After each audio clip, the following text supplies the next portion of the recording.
fun idea for a video series, and it has to do with intelligence. It has to do with how are you smart.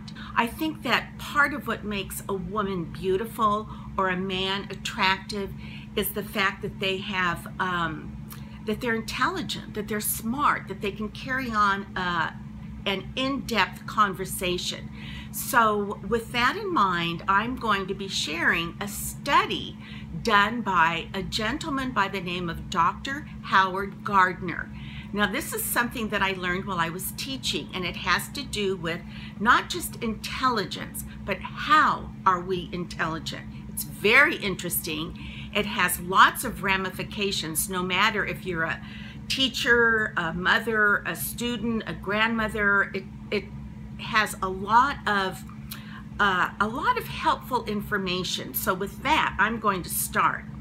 Now, I'll put links down below regarding Howard Gardner and his multiple intelligence theory so that you can go online and look it up yourself. There's tons of stuff online about it, and I know that after my series you're going to want to investigate a little bit further. So for part one, I'm going to talk a little bit about that. According to Howard Gardner, we are all born with intelligence. And he divides at this moment in time our intelligences up into 9 different areas. And I'm going to share these areas with you on this silly little paper that I made. But right now, I just want you to look at this bottom part.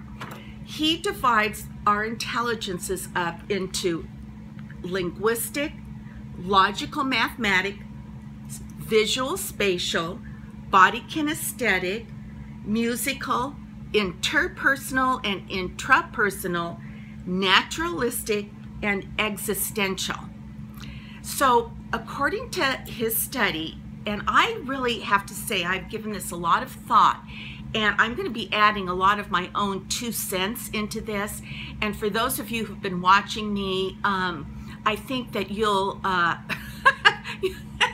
that you're going to understand and kind of agree with my 2 cents. So I want to get into a few of these intelligences so that we can sort of define, like we can see ourselves like, oh, that's so me, that I'm high in that intelligence, or oh, I have that intelligence, but it's not one of my stronger intelligences.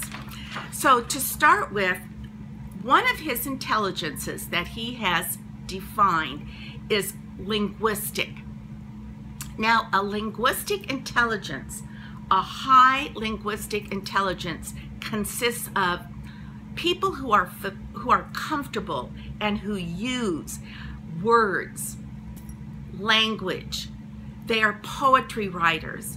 They are these are people who are talkers. They are wordy. They like to write a lot. They write long comments.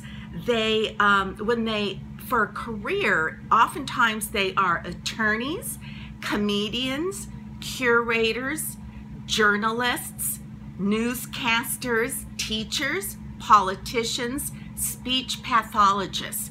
So if any of those areas resonate with you, like, yeah, I am wordy, I do talk a lot, I enjoy expressing my feelings through words, I'm a reader, I'm a writer, I enjoy poetry, that is it, then you can say to yourself, that is one of my strong or higher intelligences.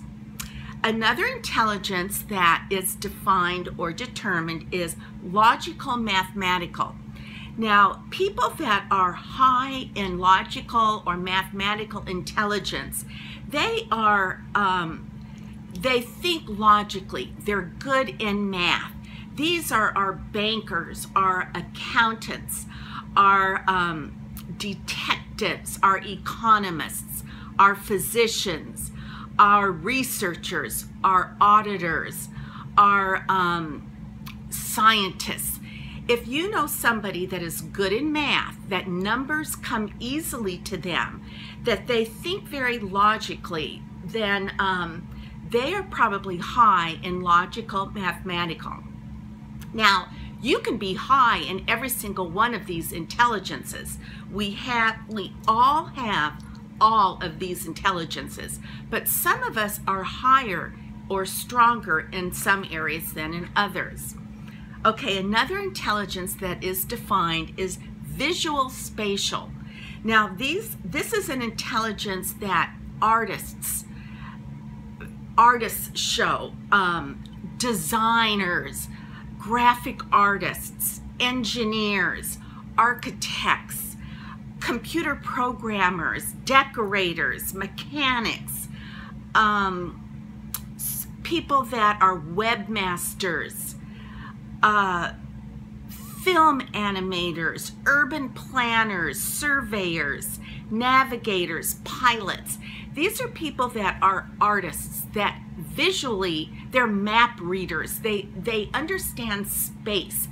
They understand visual. They can visualize really well. And okay, the 1, 2, 3, the fourth intelligence that Howard Gardner mentions is something referred to as body kinesthetic.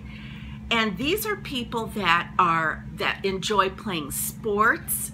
They enjoy moving. There are athletes. They are our professional athletes, carpenters. They enjoy competitive games. They are craftsmen, firefighters, personal trainers, yoga instructors, surgeons, jewelers. They are people that enjoy, that thrive on movement, on moving. They're active. They're hikers. They're bikers. They run they're runners. And we have a musical intelligence, intra-intelligence, a naturalistic and existential intelligence to define and discuss. So this is part 1 of my series on how are you smart. Please stay tuned to part 2.